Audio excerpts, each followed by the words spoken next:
Yes, sir.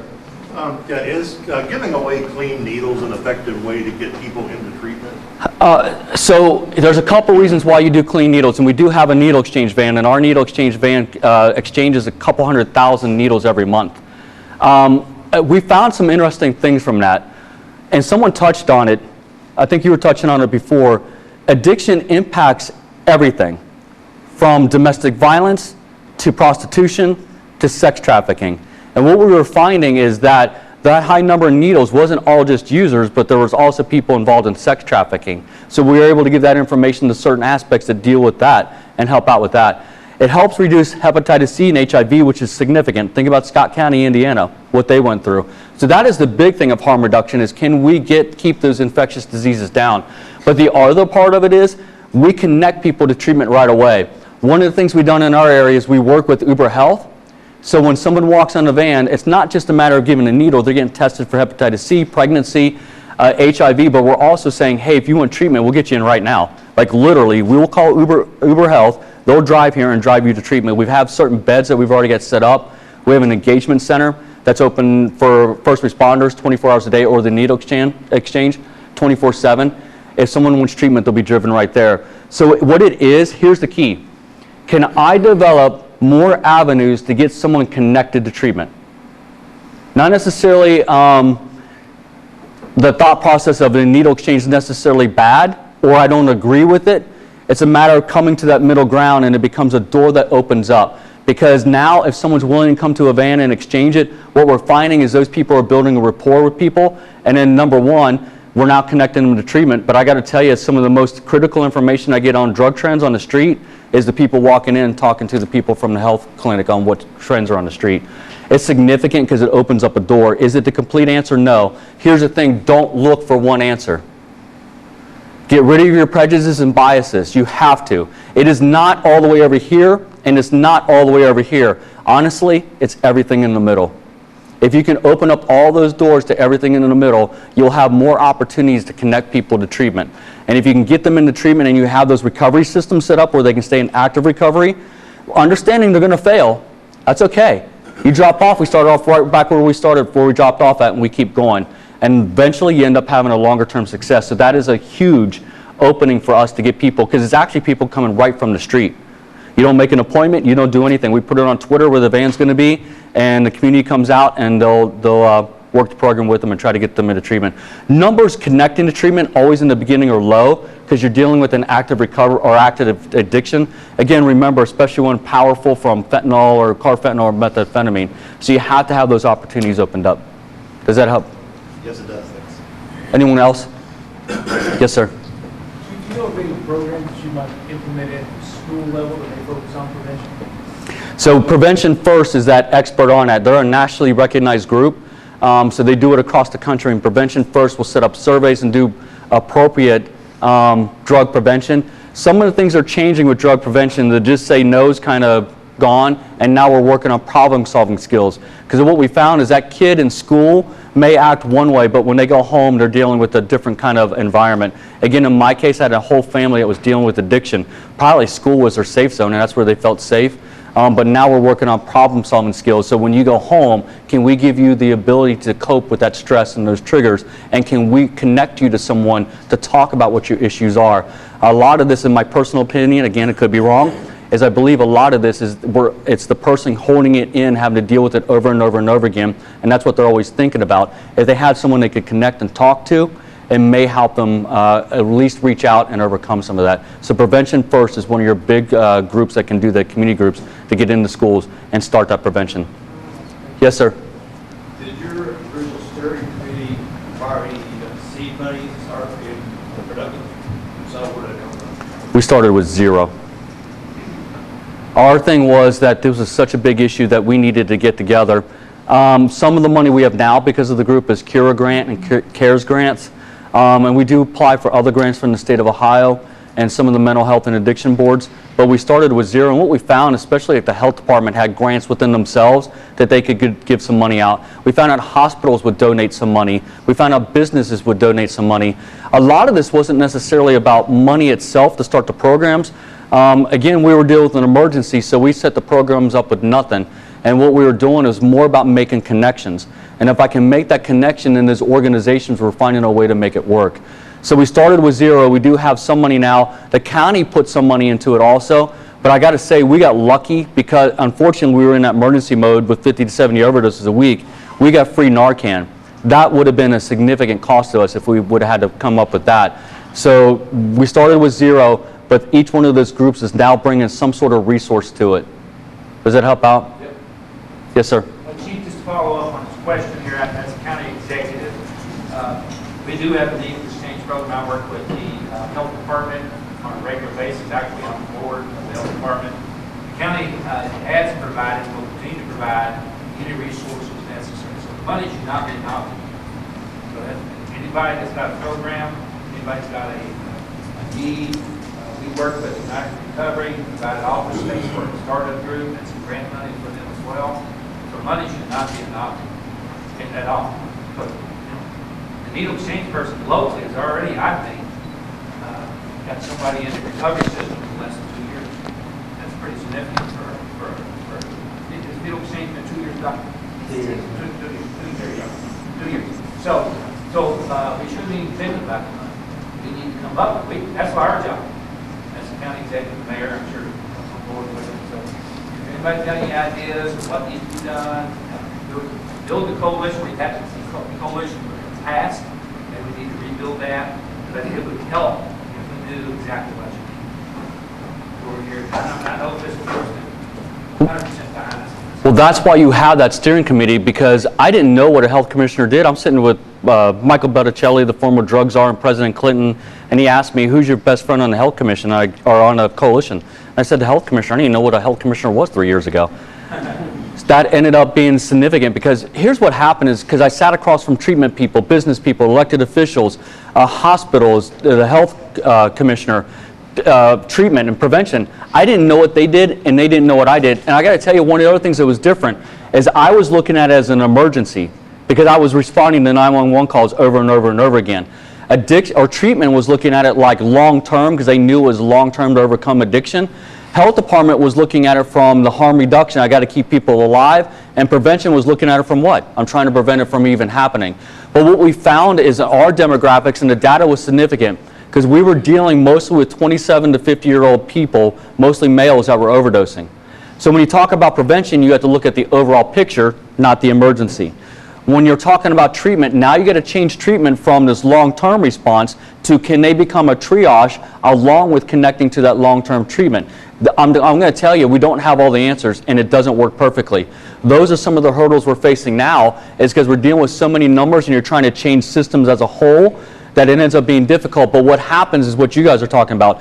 If I can sit across from you and you tell me what your hurdle is, now you're not fighting it alone. You have a whole steering committee, and then not just a whole steering committee. When we sit every other month and sit in front of the coalition and say, here's our hurdle, I now have an entire community that's not only working on it, but advocating for that change. Because here's the thing, if one part of the system doesn't work, none of it does. If you can get each part working together, you have a better chance of this working as a whole and getting more people into active recovery. So yeah, I wouldn't look at it from the money point. I would look at it from, do I have the people that are willing to do it? Will they be honest about what their hurdles are? And will they help the other people, even if they don't agree with necessarily the technique, will they at least help them get it off the ground and connect it as one whole system? If you can do that, then you end up having more success, because it's the whole group working together. Yes, sir. Yeah, one of your slides, you had first responder fatigue. Explain that a little bit further. Does that affect also the volunteers? Absolutely. It doesn't just affect first responders, police, fire, volunteers, but it also affects doctors, nurses, addiction specialists. It impacts every part of the system. And again, it'll go back to those numbers being overwhelmed. And first responder fatigue, and some may have different opinion, this is just my opinion from observing it, it's not because we're tired. I mean, you work 10 hours, 8 hours, it's not a matter of the number of calls you work. What it really is, and I'll be quite honest with you, and it's something first responders don't talk about, and probably advocates don't talk about, doctors don't talk about, nurses don't talk about, judges don't talk about, a lot of people don't talk about, here it is, feeling helpless. Feeling like I want to save somebody and help them, but I can't. So then in the city of Cincinnati, they've had calls where they've responded to the same person 4 times in a 10-hour shift. Brought them back with Narcan 4 times in one shift. As a first responder, you walk away going, wait a minute, why aren't you trying to save your own life? I'm out here trying to save your life, and you won't save your own. Part of it is not having an understanding of addiction. Part of it is us as first responders being helpless, because we want to make a difference. I mean, that's what we're here for. I was naive enough to believe as a kid I could save the world. When you end up finding out in reality that you can't, that becomes difficult. So first responder fatigue, again, not just for first responders, but nurses, doctors, the entire section, becomes, can I help somebody?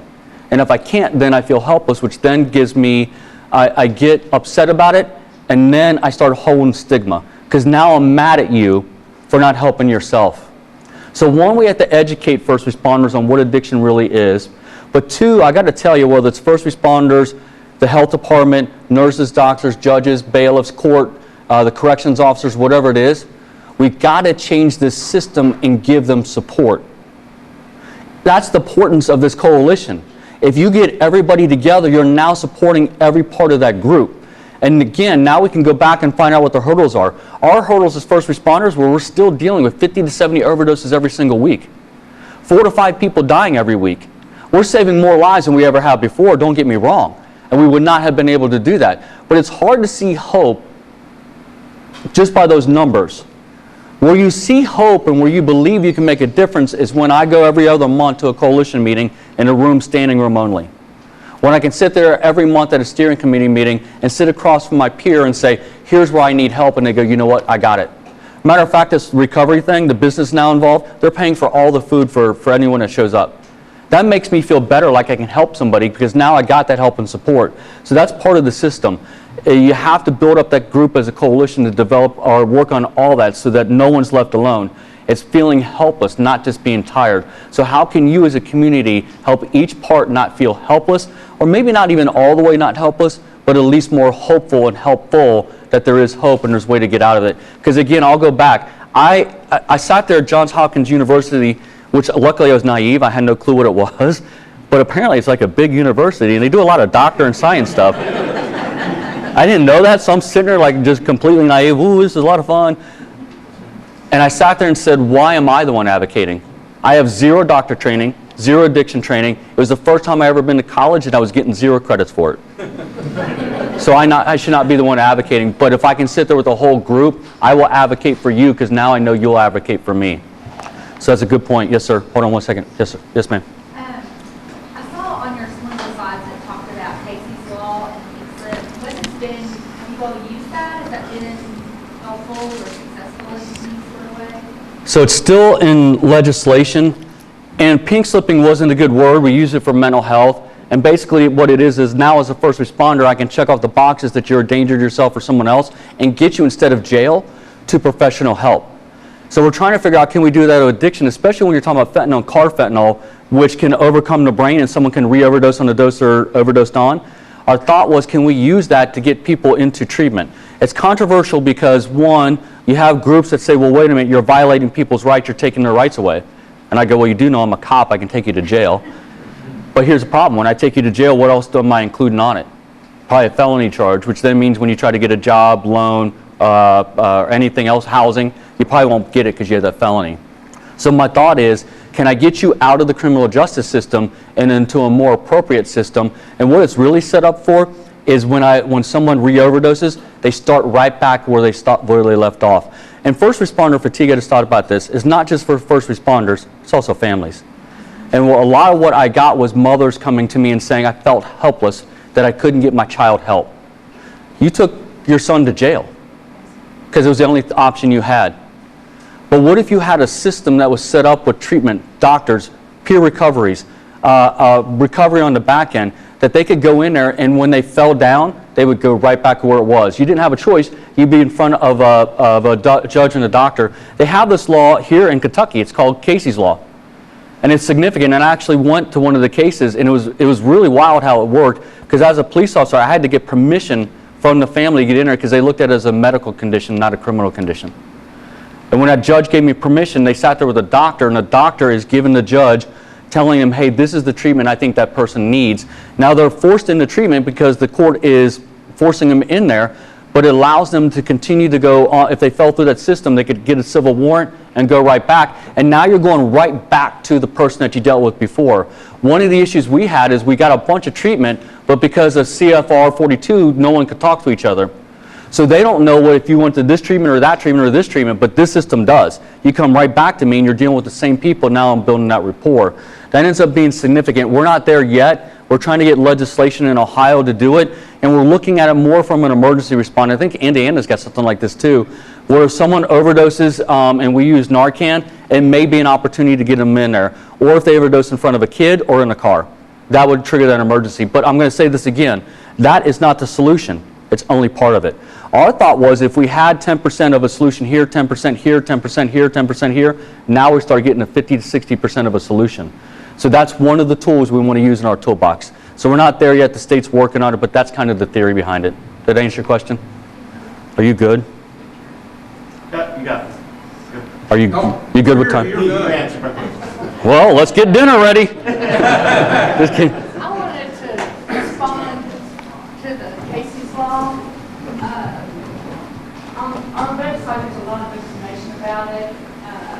Nelson County, our judge really works hard, and a lot of people are putting through Casey's Law. And the benefit of the Casey's Law is while you're in active addiction, then you can't make those sound choices. The substances are taken over your brain. So what our hope is through Casey's Law, even though you're mandating them to go into treatment, is that they will have that time for that brain to heal and to make good choices then. So it's not the answer to get, to healing them, but it's a chance for them to make better choices.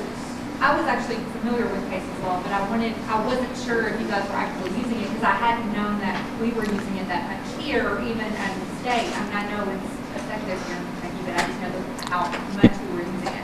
Yeah, it's kind of the same thing. As to what, because I'm kind of with you on that. Of course, that's sort of the premise behind it. But yeah, Nelson County is very open to Awesome. That's good. Casey's Law. Surrounding counties, I know, have had issues. I mean, they brought people to our group and said, help us with the Casey's Law because their county just isn't familiar with it. So it's a matter of the county being educated on it. yeah, I'm glad I have some response that things have been, that I could. Okay, is there any final questions for Chief Simon? We certainly appreciate him being here today, and I know we got a million questions, but we don't want to keep your people all day long, and he has to get back home sometime today.